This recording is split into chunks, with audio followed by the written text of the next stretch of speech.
Partai-partai kecil bergerilya menurunkan batas minimal masuk parlemen. Perlu perubahan sistem pemerintahan. Saya Lani Diana dan inilah editorial Tempo.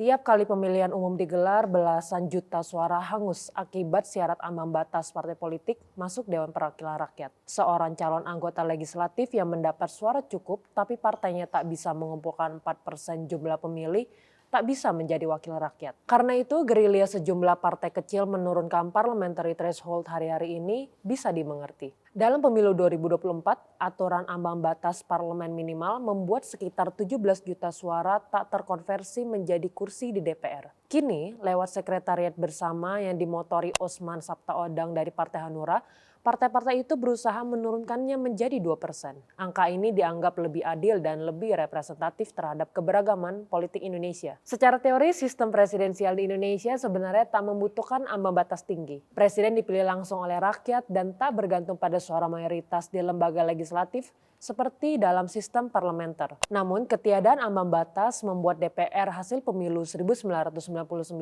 dihuni 45 partai. Kelebihannya adalah pemilik suara benar-benar terwakili di Senayan, tapi kekurangannya pemerintah menjadi gamang. Pada pemilu 2004 diperkenalkan electoral threshold 2% sebagai syarat partai bisa ikut pemilu berikutnya. Baru pada 2009 muncul parliamentary threshold 2,5%, naik menjadi 3,5% pada 2014, lalu 4% pada 2019.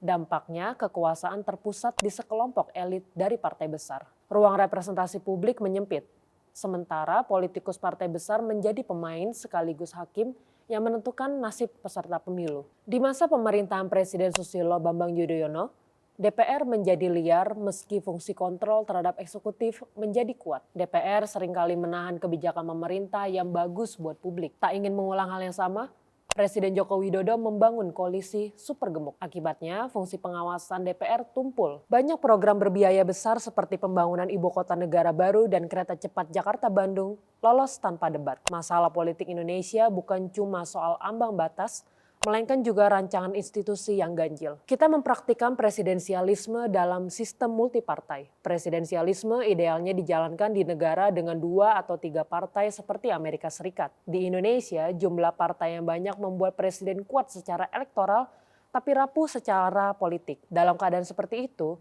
muncul perantara politik seperti Sufmi Dasko Ahmad, Wakil Ketua DPR dari Partai Gerindra. Ia berfungsi sebagai jembatan antara pemerintah dan parlemen agar mesin kekuasaan berputar. Tapi kelancaran itu juga mengakibatkan hilangnya oposisi dan fungsi kontrol terhadap kekuasaan. Maka, menurunkan ambang batas bukan solusi mengembalikan fungsi lembaga legislatif sekaligus mengakomodasi partisipasi pemilih dalam pemilu. Salah satu yang bisa dicoba adalah prime presidentialism seperti di Prancis, yakni model hibrida ketika presiden tetap menjadi kepala negara, tapi pemerintahan dijalankan seorang Perdana Menteri yang dipilih dari partai koalisi. Tentu perlu keberanian besar mengubah konstitusi dengan prinsip menjaga demokrasi yang substansial. Simak editorial dan liputan selengkapnya hanya di Tempo.com.